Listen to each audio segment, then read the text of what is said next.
So நாங்களே எல்லாம் நல்லா பண்ணியிருக்கோம் நாங்களே சொல்கிறத விட்டுட்டு படத்தை நீங்கள் பார்த்து நாங்கள் எப்படி பண்ணியிருக்கோம் நீங்கள் சொல்லணும். டெக்னாலஜி அவ்வளோதான் வளர்ந்தாலும் டெக்னிக்கல் ப்ராப்ளம் இருந்துக்கிட்டு தான் இருக்குது. மெயினாக பேமெண்ட்டில் கூட அவ்வளோ பர்ஃபெக்டாக இருந்தாங்க, கேட்கவே வேணாம். போச்சுடா கரண்ட் போச்சேடா நான் இப்படி யோசிச்சு பயந்துட்டே இருந்தேன். மதிப்பிற்குரிய, மரியாதைக்குரிய, பாசத்திற்குரிய, அன்பிற்குரிய நடிக்க ரெண்டு பேர் தான் இதில் இருக்காங்க. ஒன்று ஆச்சி மனோரமா. ஸோ அடுத்த சின்ன ஆட்சியாக மனோரமாவாக இருக்கிறது நம்ம கோவை சரளம்மா தான். நம்ம காமெடி பீஸ் ஆச்சு, எப்படி இது காம்பினேஷன் செட் ஆகும்? ஏன்னா ஹீரோன்னு வேணால் சொல்லிக்கலாம், அவங்க தான் உண்மையான ஹீரோ. இந்த படத்தில் என்னுடைய கேரக்டர் பேர் செல்ஃபி காத்தாய்.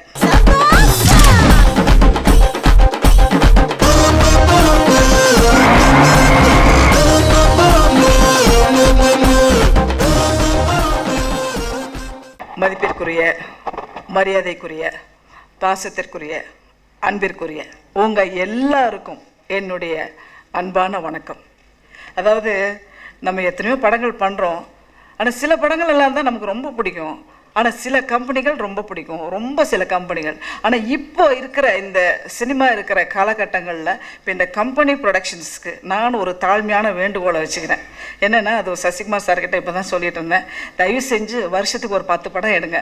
உங்கள் 10 படத்துலேயே நான் இருக்கணும், கண்டிப்பாக நான் ரோகிணி எல்லாம் இருக்கணும். வேறு எந்த படத்துக்கு நாங்கள் போகல, இந்த படமே நடிச்சுட்டு கம்முன்னு சைலண்டாக அப்படி ஓரமாக உட்காந்துக்கிறோம் அப்படின்னு சொல்லிட்டு இப்போ தான் சொல்லிக்கிட்டு இருந்தேன். ஸோ அந்த அளவுக்கு அவ்வளோ பர்ஃபெக்ஷன் எல்லா விஷயத்துலையும். அதாவது ஒரு ஷூட்டிங் எடுக்கிறதுனா அந்த டியூரேஷன், அந்த டைமிங் 50 நாளில் படத்தை முடிச்சுட்டு வந்துடுறோம் வெளியில், எங்களுக்கே தெரியல. இப்போ நான்லாம் அந்த படத்துக்கு ஒரு 25 நாள் 30 நாள் கொடுத்துருப்பேன். இந்த 30 நாள் முடிஞ்சதே தெரியல, எடடா படம் முடிஞ்சு போச்சா அப்படின்னு ஒரு ஃபீலிங் தான் இருந்ததே தவிர, ஐயோ இந்த படத்தை எப்படா முடிக்கலாம், ரொம்ப மொக்கையாக இருக்கே அப்படின்னு சிலதெல்லாம் நம்ம நினைப்போம். ஸோ அந்த மாதிரியெல்லாம் இல்லாமல் ரொம்ப அருமையாக, ரொம்ப எப்படின்னா ஒரு ஃபேமிலியாக இருந்துச்சு.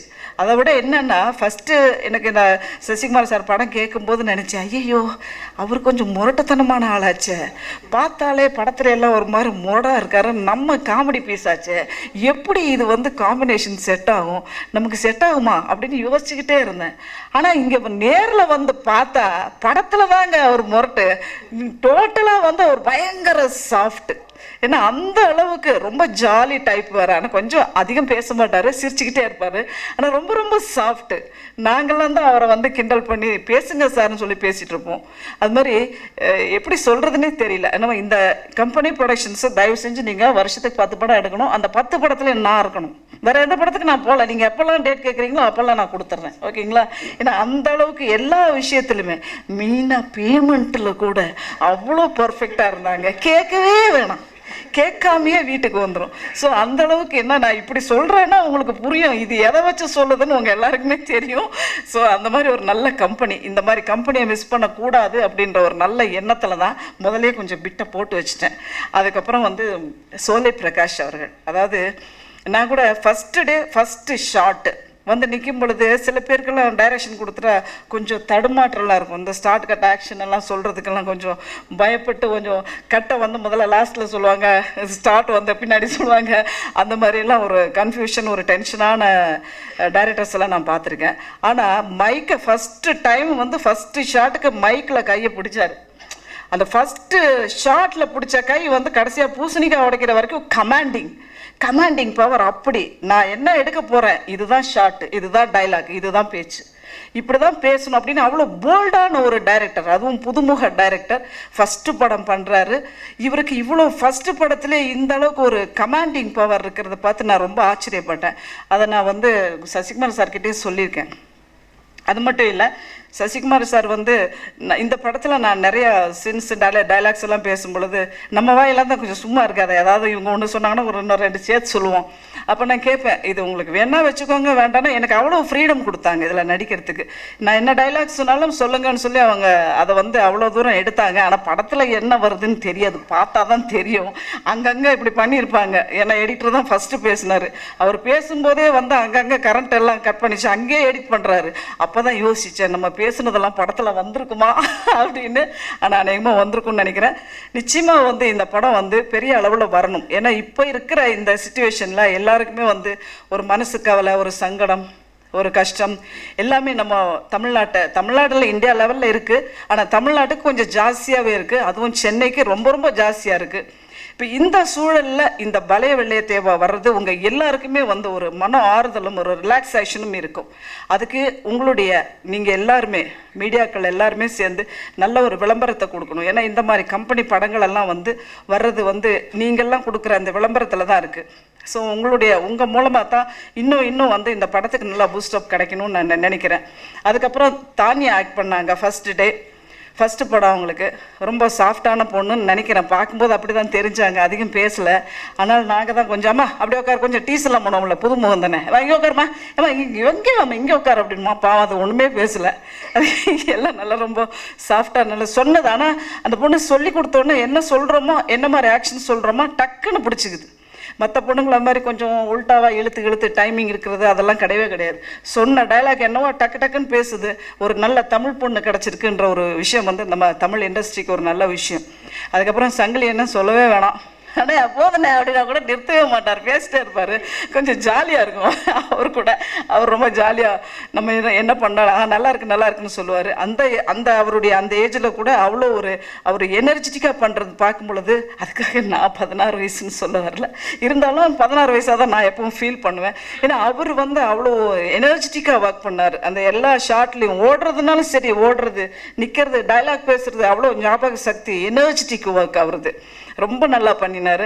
ஸோ நாங்களே எல்லாம் நல்லா பண்ணியிருக்கோம் நாங்களே சொல்கிறத விட்டுட்டு படத்தை நீங்கள் பார்த்து நாங்கள் எப்படி பண்ணியிருக்கோம் நீங்கள் சொல்லணும் கண்டிப்பாக. ஏன்னா உங்களுடைய ஒத்துழைப்பினால தான் இந்த படங்கள் வந்து இன்னும் நல்லா வரணும் அப்படின்றது என்னுடைய ஆசை மட்டும் இல்லை, இங்கே இருக்கிற எல்லாருடைய ஆசையும். ஏன்னா ஒரு தயாரிப்பாளர் ஒரு படத்தை தயாரித்து அதை வந்து திரைக்கு கொண்டு வர வரைக்கும் எவ்வளோ கஷ்டம் இருக்குது அப்படின்ற விஷயங்கள் வந்து எனக்கும் நல்லா தெரியும். அதனால் இந்த படத்தை அவ்வளோ சொன்ன டைமில் சொன்ன மாதிரி எடுத்து முடிச்சிருக்காங்க.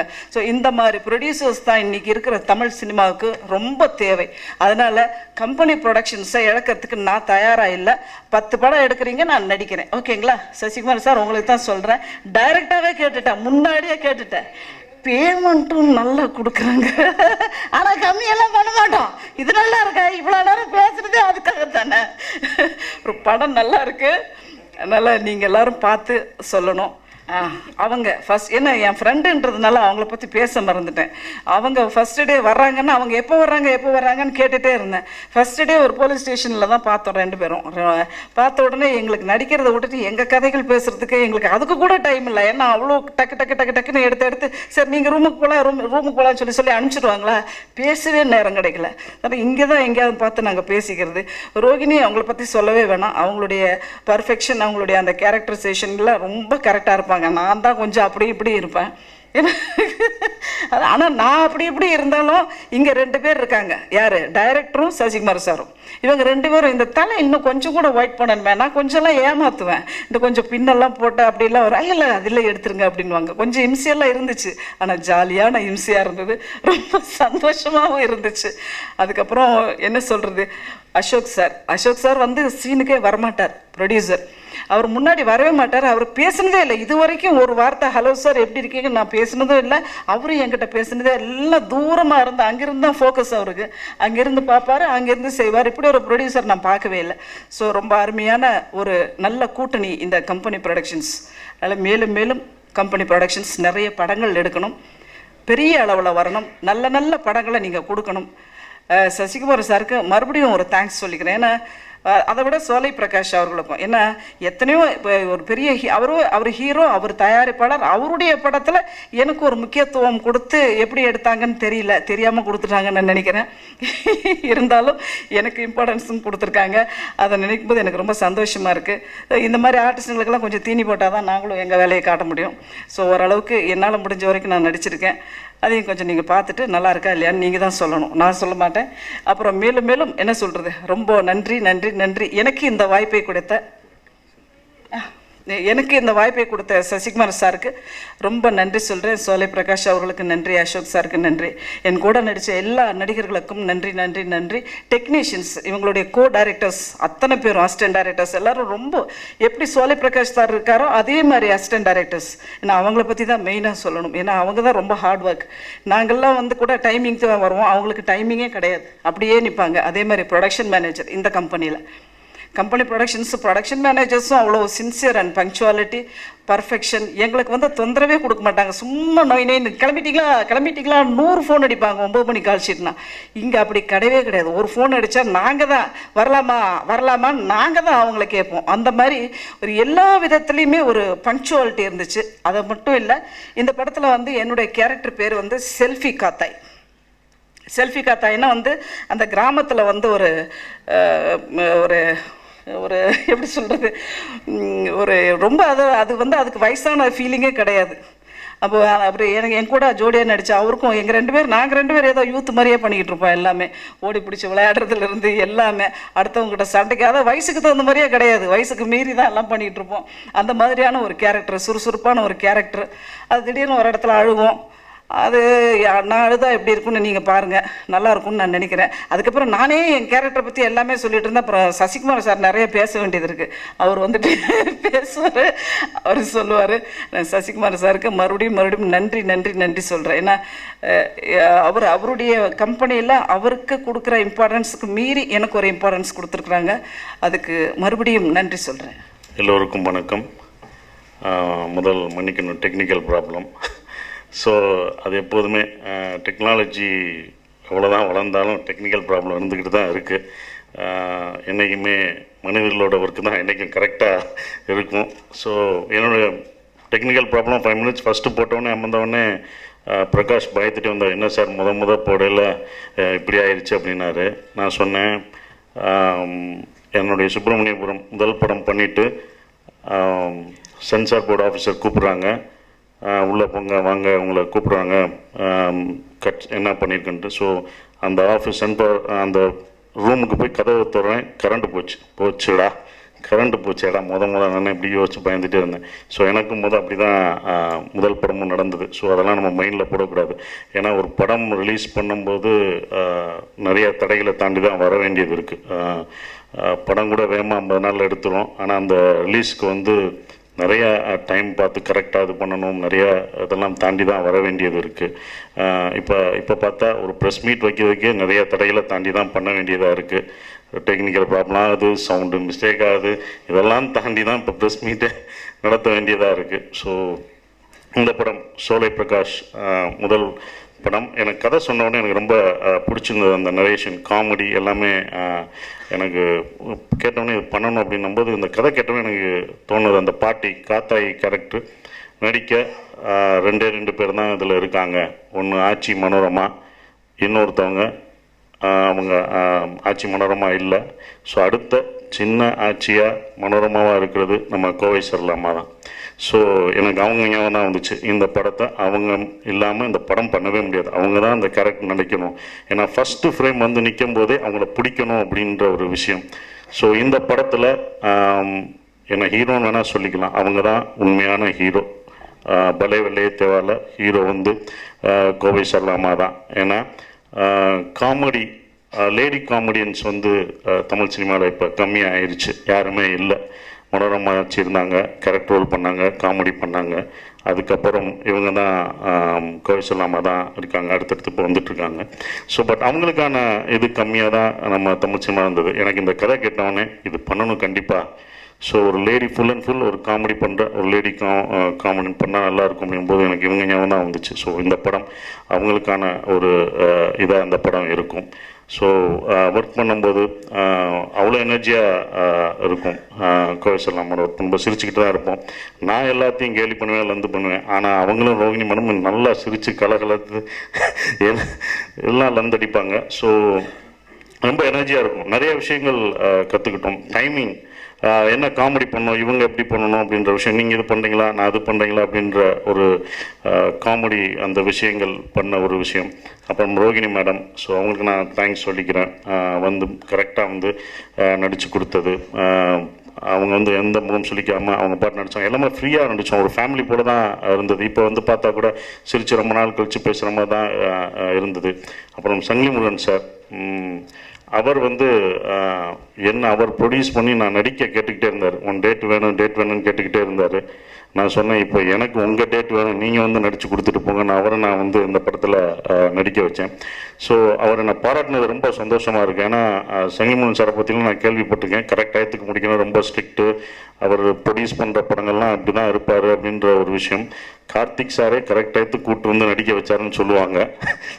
நான் அதையும் கேட்டேன், சார் எப்படி சார் உங்கள் படத்தில் எத்தனை படம் நடித்தார், எப்படி இது பண்ணேன்னு. கடைசி வரைக்கும் அதை சொல்லவே இல்லை. நானும் இந்த 50 நாளில் கேட்டுடலாம் அப்படின்னு பார்த்தேன், கடைசி வரைக்கும் சொல்லவே இல்லை. ஸோ பட் அவர் எங்களை பாராட்டினது ரொம்ப தேங்க்ஸ் சார், ரொம்ப நன்றி.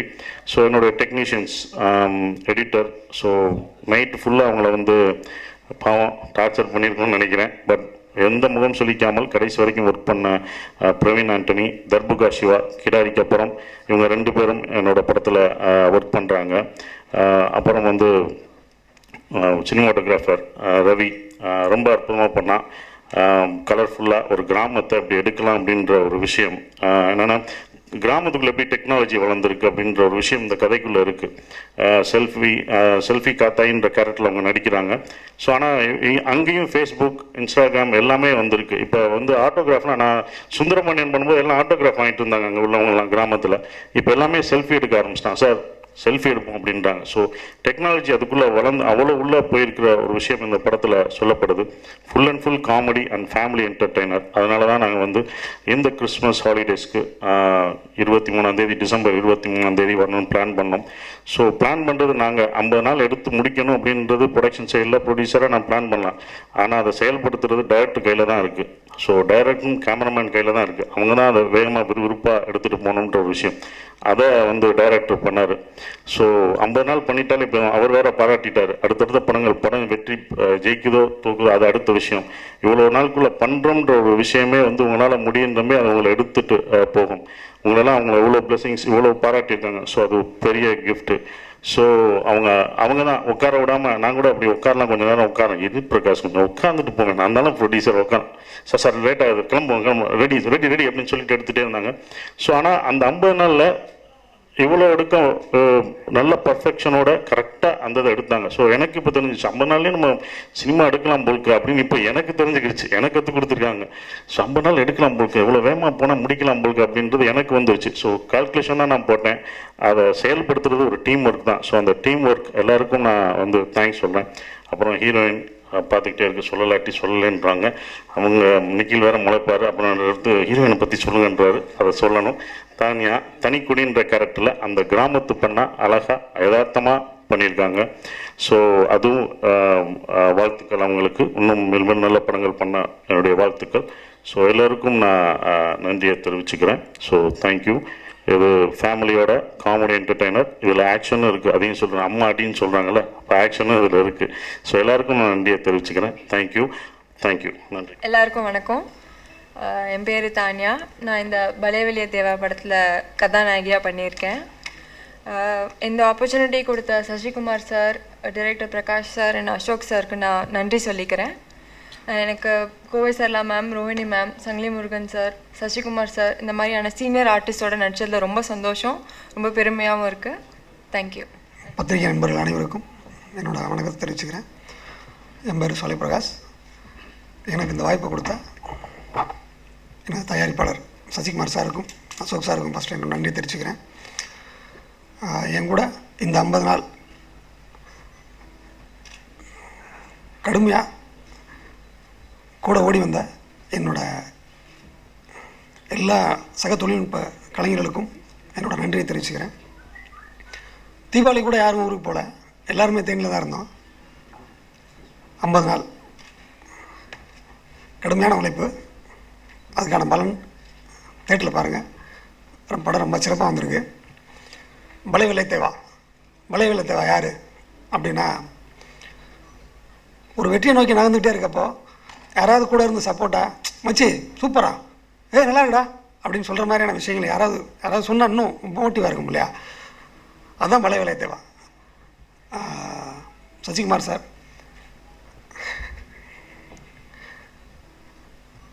என்னோடய ப்ரொடியூசருக்கு திரும்பவும் நன்றி சொல்லிக்கிறேன். அவர் டைரக்டராக இருந்ததுனால எனக்கு எப்படி சப்போர்ட்டாக இருந்துச்சு அப்படின்னு விஷயத்தான் சொல்லி ஆகணும். ஒரு காட்சி ஒன்று எடுத்துகிட்டு இருந்தேன். எனக்கு இது போதும் அப்படின்னு நான் நிறைவடைஞ்ச இடத்துல அவர் டைரக்டராக இருந்ததுனால அந்த இடத்துல வந்து இல்லை நம்ம கொஞ்ச நேரம் வெயிட் பண்ணலாம், ஒரு 1 hour வெயிட் பண்ணேன், இன்னும் கொஞ்சம் க்ரௌடு சொல்லு அப்படின்னு சொல்லிட்டு அந்த காட்சியை வந்து அவ்வளோ சிறப்பாக எடுக்கிறதுக்கு எனக்கு உதவியாக இருந்துச்சு. இது சினிமாவில் எத்தனை இயக்குனர்களுக்கு இது கிடைக்கும்னு எனக்கு தெரியல, எனக்கு கிடைச்சிது. நான் இயற்கைக்கு நன்றி சொல்லிக்கிறேன் இந்த இடத்துல. அது மாதிரி இல்லை, எனக்கு எல்லாருமே அவ்வளோ சப்போர்ட்டாக இருந்தாங்க. என்னோடய வேகத்துக்கு ஈடு கொடுத்து ஓடி வந்த எல்லா தொழில்நுட்பக்காரங்களுக்கும் திரும்ப நான் நன்றி சொல்லிக்கிறேன். அது மாதிரி சரளா மேடமாக இருக்கட்டும், ரோகிணி மேடமாக இருக்கட்டும், சங்கிலியனாக இருக்கட்டும், என்னோடய நாயகி தானியாக இருக்கட்டும், எல்லாத்துக்கும் இந்த நேரம் என்னோடய நன்றியை தெரிவிச்சுக்கிறேன். என்னோடய கேமராமேன் அரவிந்தநாத் குரு, ஃபஸ்ட் டைமாக கதை சொல்லிட்டு முடித்ததுக்கப்புறம் எனக்கு வந்து இந்த மாதிரி ஒரு கலர் வேணும் அப்படின்னு நான் கேட்டேன். அதுதான் இப்போ திரையில் பார்க்குறீங்க நீங்கள் எல்லோரும். நீங்கள் பார்த்தீங்க இந்த 2 பாட்டில் உங்களுக்கு தெரிஞ்சிருக்கும் எல்லாமே. அடுத்து ஆர்ட் டைரக்டர் மாயப்பாண்டியை பற்றி சொல்லணும். அவர் நல்ல நண்பன், எல்லாருமே அவ்வளோ நல்லா உழைச்சாங்க எனக்கு. அடுத்து என்னோடய எடிட்டரை பற்றி சொல்லணும். ராத்திரி நாங்கள் ஷூட்டிங் முடிச்சுட்டு சசி சார் நானும் நைட்டு ஒரு 2 மணிக்கு முடிச்சிட்டோம்னா, நைட்டு ஷூட் போயிட்டு 2 மணிக்கு முடிச்சு வந்து 3 மணிக்கு வந்து கதை தட்டினாலும் அப்படியே உட்காந்துருந்து அன்றைக்கி எடுத்ததை நான் அன்றைக்கி நைட்டை வெட்டி பார்ப்போம் நாங்கள். அது மாதிரி எங்களுக்கு கூட சேர்ந்து கூட அவ்வளோ இதாக இது பண்ணாங்க. இது மாதிரி எல்லாருமே எனக்கு அவ்வளோ சப்போர்ட்டாக இருந்தாங்க. பலே தேவா கதையை பற்றி சொல்லணும்னா, ஒரு கிராமத்தோட தொழில்நுட்ப வளர்ச்சி தான் பலே தேவோட லைனு. ஒரு தொழில்நுட்பம் ஒரு கிராமத்துக்கு என்னவெல்லாம் கொடுத்துச்சு, அந்த தொழில்நுட்பத்துக்கு இந்த கிராம மக்கள் என்ன கொடுத்தாங்கன்றதா பலே தேவா. அதை வந்து ஒரு குடும்பத்தோடு உட்காந்து பார்க்குற ஒரு நல்ல காமெடி படமாக கொடுக்கணும்னு ஆசைப்பட்டேன். அது நிறைவடைஞ்சிருக்கு. எல்லோரும் தேட்டரில் வந்து பாருங்கள். மதுரைனா இது மதுரை பக்கத்தில் ஒரு சின்ன கிராமத்தில் நடக்கிற கதை தான் இது. மதுரைனா இது வரைக்கும் தமிழ் சினிமாவில் வந்து அருவா ரத்தம் வெட்டு அப்படி பார்த்துருந்தில்ல. மதுரை மக்களோட நையாண்டியை சொல்லணும்னு ஆசைப்பட்டேன். அதான் பலே தேவா. ஒரு முழுக்க காமெடி படம். தேட்டருக்கு வந்து எல்லோரும் பாருங்கள். பத்திரிகை நண்பர்கள் அனைவருக்கும் என்னோட நன்றியை தெரிவிச்சுக்கிறேன். நன்றி. சசிகுமார் அவர்களுடைய படங்களுடைய மிகப்பெரிய ரசிகை நான். அதனால் அவர் இந்த படத்தில் நடிக்கணும் அப்படின்னு கேட்டபோது ரொம்ப சந்தோஷமாக இந்த ஷெட்யூலுக்கு போனேன், லொக்கேஷனுக்கு போனேன். ரொம்ப வருஷத்துக்கு அப்புறம் வந்து மகளிர் மட்டும் இல்லை தான் வந்து இந்த மாதிரியான ஒரு சூழல் எனக்கு இருந்தது. எங்களுக்கு வந்து நாங்கள் நடிக்கும்போது நடிச்சிட்ருக்கிற மாதிரியே இருக்காது. நாங்கள் பாட்டுக்கு ஏதோ ஜாலியாக பேசிக்கிட்டு ஜோக் அடிச்சுக்கிட்டு நாங்கள் பேசினதே அப்படி படத்தில் வந்திருக்கிற மாதிரி இருக்கும். அதே மாதிரி வந்து அந்த படத்தை அந்த அளவுக்கு இன்றைக்கும் ரசிச்சிட்ருக்காங்கன்னு நினைக்கிறேன். ஏன்னா நாங்கள் ரொம்ப ரசித்து பண்ணதுனால அந்த அளவுக்கு எனக்கு இந்த லொக்கேஷனில் எனக்கு தோணுச்சு. முதல்ல வந்து சரளாவை பார்த்த உடனே ரொம்ப சந்தோஷமாயிடுச்சு. அவளை அந்த கெட்டப்பில் பார்த்துட்டு ரொம்ப ஜாலியாக இருந்தது.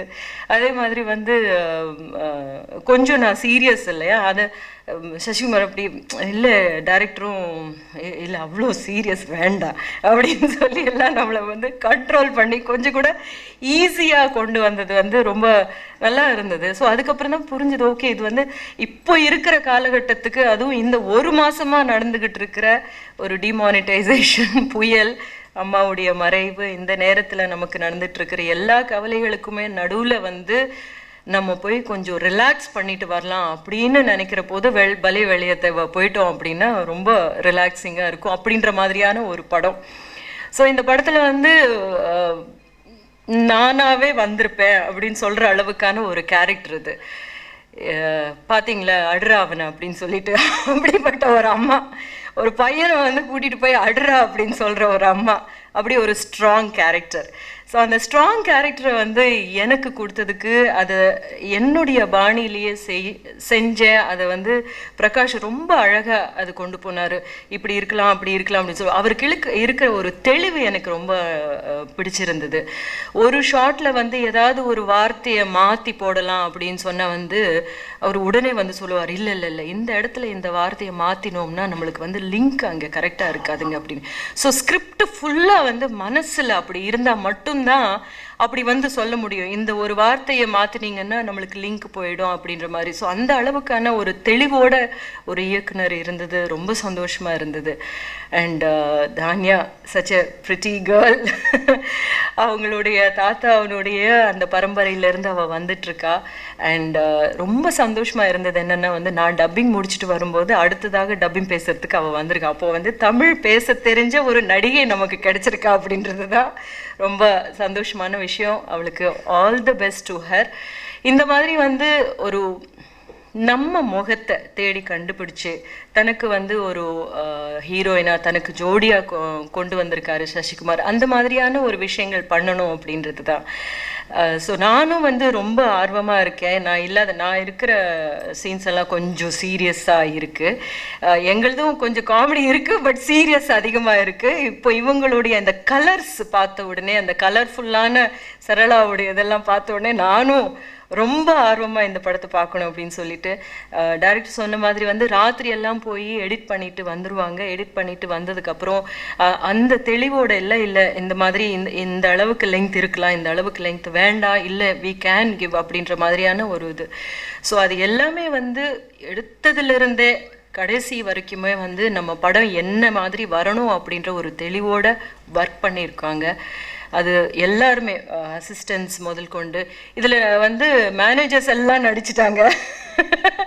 அவ்வளோ ரொம்ப ஆனால் ஒரு இயல்பாக இருந்தது. அவங்கள நடிக்க வச்சுருக்காங்க அப்படின்றது வந்து வசதிக்காகன்னு எனக்கு தோணலை.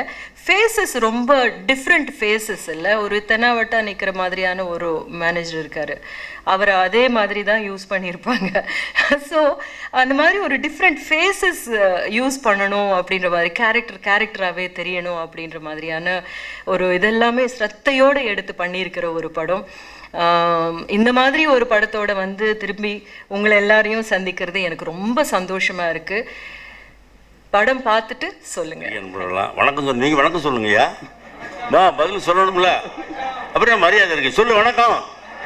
Okay, thank you. படத்துக்கு பேர் பலே வெள்ளையே தேவா. அதை காட்டணும் பலே சசிகுமார் தான் சொல்லணும். காரணம் 50 நாள் ஒரே ஷெடியூல், 25 நாள் நான் அங்கே இருந்தேன். என்னுடைய அனுபவத்தில் எல்லா விதமான பக்குவமும் இருக்குது யார்கிட்ட, சசிகுமார்கிட்ட. அதனால தான் பலே சசிகுமார் சொன்னேன். அவர் but creator, director, producer, actor, இத்தனை இருக்குது அவர்கிட்ட. அது எந்தெந்த இடத்துல 10 கத்தியை வச்சுருந்தாலும் எந்த கத்தியை எப்போ எடுக்குன்ற மாதிரி அப்பப்போ எடுத்துக்குவார். நல்ல அருமையான குரூப்பு. வந்து பெரிய மனப்பாக இருந்துச்சு எனக்கு. நான் கொஞ்சம் லேட்டாக போவேன் காலையில். ப்ரொடக்ஷன் மேனேஜர் இருக்கார், கிழக்கு சிம்ம தேவர் தான், முத்துன்னு. எங்கள் டிரைவர்கிட்ட கேட்பார், என்னையா 50 நாள் ஒரே ஷூட்டிங் வச்சுதான் லேட்டாக வந்தேன், எப்படியா நீ சொல்லியா நான் சொல்லட்டுமா அவர்கிட்ட அப்படின்னு டிரைவர் என்கிட்ட சொன்னார். அந்த தேவருக்குலாம் அப்படி தான் வரும். சரி நம்ம போவோம், நம்ம இப்போ சொல்கிறது நம்ம சரி. அவள் முனைப்பாக இருக்காங்க எல்லாரும், கீழே இருந்து மேலே வரைக்கும் ஒரே ஷெடியூல் படப்பிடிப்பு நடத்துங்கிற முனைப்பில் இருந்தான். இது இண்டஸ்ட்ரிக்கு ஒரு சிறந்த வழிகாட்டி. சொல்ல யாருமே இல்லை, மறைஞ்சிருக்குது இந்த விஷயம். அனாவசியமாக காசை வீணாக்குறான், சொல்ல கேட்க மாட்டான். படத்தினுடைய தயாரிப்பை ஒரு ஆள் சம்பளமாக கொடுக்குறாங்க, அது வேறு விஷயம். அது போனால் தொட்டால் பெரிய விவகாரம்லாம் வரும். ஆனால் இந்த முறையை கையாண்டுக்கிட்டால் நீடூழி வாழ்கைன்னு வாழலாம். எல்லாருமே படம் எடுக்கலாம், எப்பவும் இருக்கலாம், எந்த பக்கம். ஏன்னா சினிமா வந்து கடலில் பிரயாணம் பண்ணுற மாதிரி, காற்று எந்த பக்கம் திசை மாறி அடிக்கும், எப்படி இந்த போட்டு எங்கே போய் சேரும், பிளானே எல்லாம் போயிடும், பிளான் மாறி போயிடும். எப்படி போனாலும் இந்த மாதிரி போனால் தப்பிச்சுக்கலாம். அதுக்கு தான் சொல்கிறேன் இந்த வழி. நான் அப்படி காட்ட போகிறேன் இப்படி காட்ட போகிறேன்னு சும்மா தேவையில்லை. அனுபவம் இல்லாத, பணம் கண்ட படிப்பை விட அனுபவம் கண்ட அறிவே சிறந்தது. அறிவு பிறந்து சாக்ரிஃபைஸ் பண்ணி தான் இந்த அறிவை பெற முடியும். ஆகையினால அது எல்லாரும் கையாளலாம். இயக்குனர் சோலை பிரகாஷ், ரவீந்திரநாத், கேமராமன் எல்லாம் யூத் பையங்க. என் பேரை மாதிரி இருக்கான எல்லாரும் பார்த்தா, என்ன பேருந்தான். அவன் வேலை பார்க்குறதே சந்தோஷமாக இருந்துச்சு. அது என்ன வேணும் எப்போ வேணும்னு அப்பப்போ சசிகுமார் என்று நான் பார்த்துட்டே இருப்பேன். நம்ம வேலையெல்லாம் நிறைய செஞ்சுருக்கோம், அது வேறு விஷயம். இப்போ நான் நடந்தது சொல்கிறேன். நம்ம வேலையை சொன்னால் அது பெரிய கதை. இந்த கதை பலே சசிகுமார் தான் என்னுடைய டைட்டில். ஏன்னா அவ்வளவு திறமையும் அவர்கிட்ட இருக்குது. சொல்ல அப்படின்ட்டு போவார். ஷார்ட் பார்த்து மானிட்டர் பார்த்து இப்படி இப்படின்னு பாரு, நான் பார்த்துட்டே இருப்பேன். நோ டாக், சத்தம்லாம் கிடையாது, சைலண்ட் சைலண்ட் சைலண்ட். அதுக்கு ஒரு பாணி வேணும். டென்ஷன் பேர் வழி நிறைய இருக்காங்க. சினிமா டென்ஷன் வந்துடும், நானும் படுக்கத்தான் கற்றுவேன். கெட்டவரை கூட திட்டி விடுவேன், அவர் சைலண்டாக அப்படிம்பார். நான் கூட ஒரு சீனில் சொன்னேன், என்னடா கருங்குரங்காரு, இது சென்சார் வெட்டிடுவான் சார், இல்லை கரிச்சட்டி மாதிரி இருக்கானேன்னு மாற்றிக்கிட்டேன். அது ரொம்ப ஸ்மூத்தாக கோவம் வந்து எப்போ 2 தடவை வந்துச்சு கோவமாக. ஒரு நான்வெஜ் பேசினார், ஒரு சைலண்டாக சொன்னார். அதை கூட பார்த்து நான், ஆமாம் இருக்கும் முதலக்காரில் இவ்வளோ சைலண்டாக இருந்தார். 45வது நாளில் வந்துச்சு இந்த நான்வெஜ். 45 நாள் ஐயர் மாதிரி இருந்தார். 46, 47, 48, 49, 50 நாள்லாம் இருந்தேன் நான். ஷெட்யூல் முடிய வரைக்கும் இருந்தாங்க. அப்போ கொஞ்சம் நான்வெஜ் அப்போ வரும் மனுஷனுக்கு. ஏன்னா மனுஷன் ரத்தம் சதையினால் ஆனப்பட்டது. அவனுக்கு எல்லா ப்ரெஷரும் இருக்கும், எல்லா விதமான பொறுப்பும் இருக்குது. இல்லை பேசுகிறது எதுக்குன்னா, படம் நல்லா வரணும், எடுத்துக்கொண்ட வேலையை முடிக்கணும், நம்ம எடுத்த எந்த இடத்துக்கு போகணும்னு நினைக்கிறோம் அந்த இடத்துக்கு போகணுங்கிறதுக்காக வர கோபமும் இந்த வார்த்தைகளுமே தவிர தனிப்பட்டு யார் மேலேயும் அல்ல. அது சினிமாங்கிற மிகப்பெரிய ஒரு கலைக்கூடம். அது நல்லவர்களிடையே நான் வேலை பார்த்து எனக்கு பெரிய இறைவன் தந்த பாக்கியம், உங்களெல்லாம் செஞ்சுட்ட பெரிய பாக்கியம். அந்த குழுவுக்கு வாழ்க வளர்கன்னு வாழ்த்து கூறி விடைபெறுகிறேன். வணக்கம். அடிச்சிருக்காங்கன்னு எல்லாம் கேள்விப்படுறேன். பல பத்திரிகைகளில் வந்திருக்கு, உங்களுக்கே தெரியும். வேலைக்காரி பார்த்துருக்காங்களா, ஹெல்ப் பண்ண போனாங்களா, அவங்கள துரத்தி விட்டாங்க. சிசிடிவி பதிவு சந்தேகமல் ஆர்ஜிதமான உண்மை உண்மை அவர்கள் மரணிக்க வைக்கப்பட்டிருக்கிறார்கள். பிரதாப் ரெட்டி பதில் சொல்லியே ஆகணும். இது ஒரு her life is very much precious. நிச்சயமா எதுன்னு எனக்கு தெரியல, ஆனால் ஏதோ நடந்திருக்கு, சண்டை நடந்திருக்கு, அடிச்சிருக்காங்க, கீழே கிடந்திருக்காங்க. இந்த அளவுக்கு ஒத்த பொம்பளை, அவங்க சொந்தக்காரங்க யாரும் இல்லை. ஸ்லோ பாய்சன் கொடுக்கப்பட்டது அப்படின்னு கண்டுபிடிச்சி ஜெயிலில் போட்டாங்களா இல்லையா அம்மா? அவங்க வந்தாங்க, மப்பத்தா வந்தாங்க, அப்பத்தா வந்தாங்க. இதெல்லாம் என்ன?